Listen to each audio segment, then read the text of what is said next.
But now that we're in the post game, I think now is a good time to kind of discuss the ending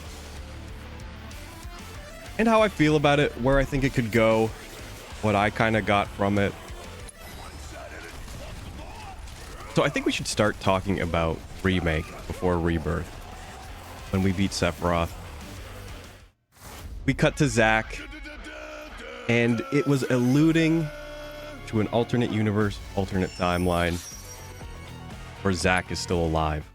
And we didn't get much beyond that, but this game flat out just confirmed it. So we're dealing with multiple timelines, multiple dimensions, and even more than just, oh, this is just an alternate universe where Zack lives. They go way beyond that. Oh man, it's tough. I'm thinking about so many things. I don't really know where I want to start. Honestly, I'm gonna start talking about. Maybe I'll just talk about the end of this game, because I didn't write anything down. I'm just going off the cuff,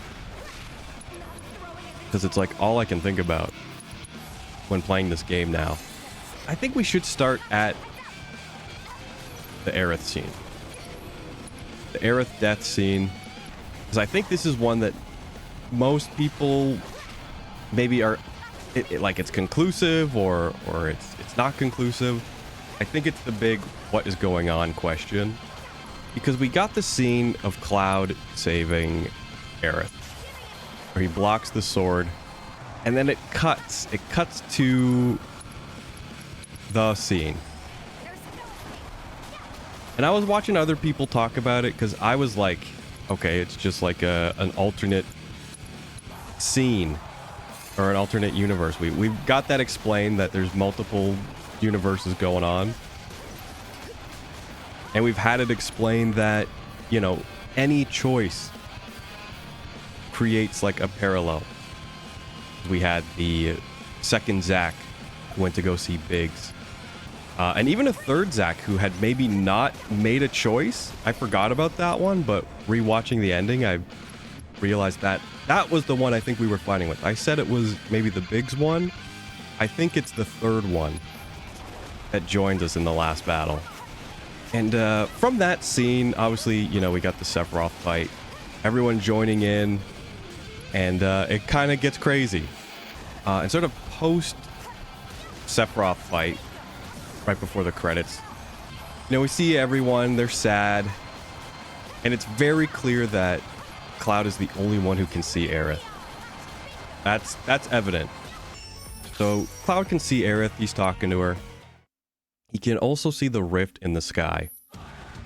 And I want to say the rift in the sky is pretty important. I want to say it indicates like a divergence from like the main timeline.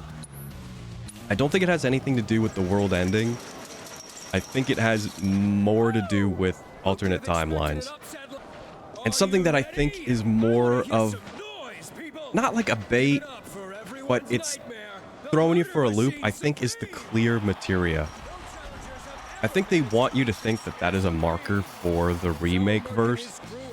But I think it's just, it is a marker for the remake verse, but I think it's consistent with all of the decisions that we maybe saw, because we saw Cloud save Aerith, we saw Aerith dies, and then we saw Aerith dies with blood. So maybe the Cloud did it timeline that we didn't see, but was maybe implied because he had blood on him. I don't know if it was from him doing it or just from Aerith to Cloud through physical contact.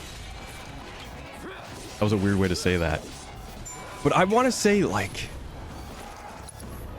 the next game, I feel like it could open up at that moment. The intro sequence is that last fight again, but from the Aerith is saved perspective. I'm probably wrong, but I want to say that'll come back into play. Like, you wouldn't do that for no reason. Or that is our main remake verse, and what we played was an alternate timeline. So that's how I'm sort of interpreting it, and sort of where the game can go from there. But I feel like Aerith can't be gone from the next game. I mean, she could be. We are going to be getting Vincent and Sid, so they could maybe kind of be parallel to that gameplay style. A lot of these timelines, we're going to get a lot of explanation, maybe a lot of them disappearing, because it seems like Sephiroth's going for a bit of a Final Fantasy VIII kind of plot line, where the reunion is not the reunion of Genova, but the reunion of time itself. I don't think it's going to be as complicated as time compression, but that seems to be his end goal.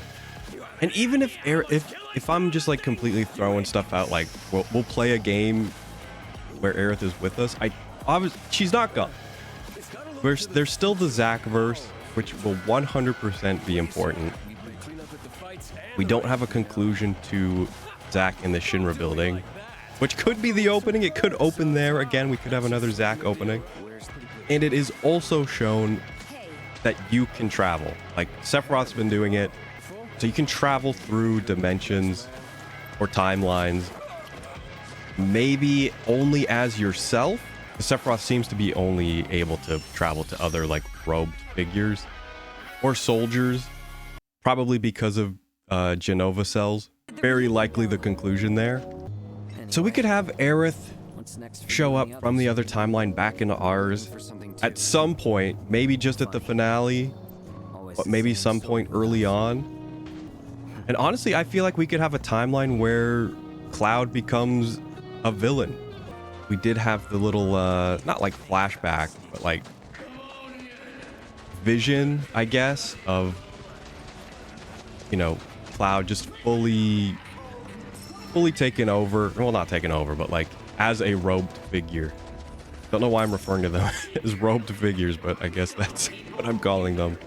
And they wouldn't set it up like that if it wasn't going to be important. And that's just pure theory that has nothing to do with this game at all. Well, maybe a little bit of this game, but I don't think anyone really knows where the story is going. I think they've explained a lot of what's going on, but not really where the story is going. Especially when you have Cloud saying, "Oh, I promise," and then immediately after the game just tells you no promises. Like, what? But yeah, that's kind of my theory. Is next game we'll go back to a different timeline where Aerith is saved, and we'll play from that perspective, which is what I'm saying is the original remake verse. I think the clear materia is bait. I think it will be story important, but I don't think it's like a marker of like, this is that timeline. But I think it's going to get weird. And I'm honestly shocked to I knew people didn't like the ending, but I've heard it more than people liking the ending. But I think that's kind of what they were going for. I think they wanted you to be anticipating what comes next and not give you all the answers. I think we're going to see a lot more timeline stuff, a lot more timeline traveling. I mean, not even just with Biggs. We saw Cloud sort of travel to his other body, travel to the Zack verse. And like, man, they could really play into the multiple timelines now. They didn't really explain the traveling part because it was definitely... They definitely wanted to confirm it is like remake Biggs because he knew Cloud, and like no one should know Cloud if he's still unconscious. I mean, I'd love to have maybe more of a discussion on it. I'd love to talk to other people and just like kind of discuss our opinions on it or where the story could go. I think we'll definitely get maybe a touch more in the intermission DLC, which is inevitable. I'm pretty sure the intermission DLC is going to be Vincent. It could be Sid, though. It could be Sid. And who's to say they couldn't do a two-piece? They could do one next year, one the year after, and then the next year the game comes out. Which would be a pretty good split, honestly. This has nothing to do with the end of the game. I'm just thinking, like, what other games they could release between now and Rehydrate. Like, from what I have heard other people talk about, the Aerith death scene if it's all in remake verse, it's like unavoidable. It happens regardless, but they definitely did the cut to imply different universe, or that something had happened, or Cloud was hallucinating. So there's multiple interpretations. Like, why couldn't there be other versions of Sephiroth? Like a Sephiroth who never learns about Genova. Like, wouldn't he have a choice? Like, I'm not going to read these books, or I'm not going to go on this mission. Like, if the Aerith death scene always has to happen regardless of the outcome, is that like another one? Like, Sephiroth always has to find out the truth? Or could we get a good version of Sephiroth at some point? Like, that's going pretty deep. And I don't think they'll go that deep, but they could. Arguably, they've set up to be that deep. And you can't say like, oh, it's only events after Midgar, because we've already seen that the Zack event is changed, which happens before anything. Like, you can't have that without Cloud, and Cloud is, he's not all there in the Zack verse. So it can affect past events, and it can affect when they happen. So we still don't have concrete rules on the time splitting dilation. It could be a result of timelines converging. It could be like time compression. And even then, like, let's say that was sort of happening, and maybe people are not reading into that. Because Sephiroth did talk about, like, oh, it's happening now. You know, worlds are colliding. So let's say we did have the Cloud saves Aerith verse. It could have combined with, you know, the original timeline or any other kind of timeline, and it still happens. And that's the reason why it really happened, is we had some merging of timelines, which is still okay. I'm not saying like, oh, I want Aerith back in the main verse. It would be nice, and I could see them doing like, she's still selectable in the party and Cloud sees her, and she's just, and like people are like, oh, I just feel like someone's helping us, because they did that in the final fight. But then Cloud's like, oh, you know how to get back?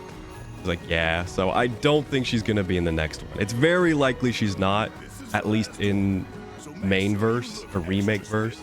But I think that's possibly what happened, is we had a combination of timelines. And we even saw it in that one scene with Cloud and Sephiroth, and the worlds are screaming. Sephiroth's happy and Cloud is upset. So that's something that could play a part in the next game. And I think it definitely will. Zack saying that worlds can merge again. So I think that's maybe a big part that maybe people don't want to talk about, because it's very Final Fantasy VIII. And that was maybe the worst part about Final Fantasy VIII, was the villain's motives and how it was explained. So maybe they're trying to do that again and be like, okay, like, let's do this again, but like not make it stupid. Like, not to the point of condense all of time into one moment for no reason, but like Sephiroth can rule over all timelines. Would it really be that crazy to go back and do time compression? I really think that's something they'll do, because it's like the last thing you'd think they'd do. Like, oh, it's not the same. It is the same. It's just they're doing it in a game that's actually good. I mean, I swear they must have played Final Fantasy VIII before making this, because, like, there's so many parallels to it. You've got the card game, you've got the vocalized musical number. It was a weird way to say it. Vocalized musical number. But it was, you know, Eyes on Me in 8, and then there was the, I believe it's another version of the Aerith theme, but with lyrics. But that's sort of, that really... I'm like, this is like Final Fantasy VIII. I'm pretty sure I even said this, but it could have gotten cut out, because a lot of the music gets claimed, and I have to cut it out of the VOD.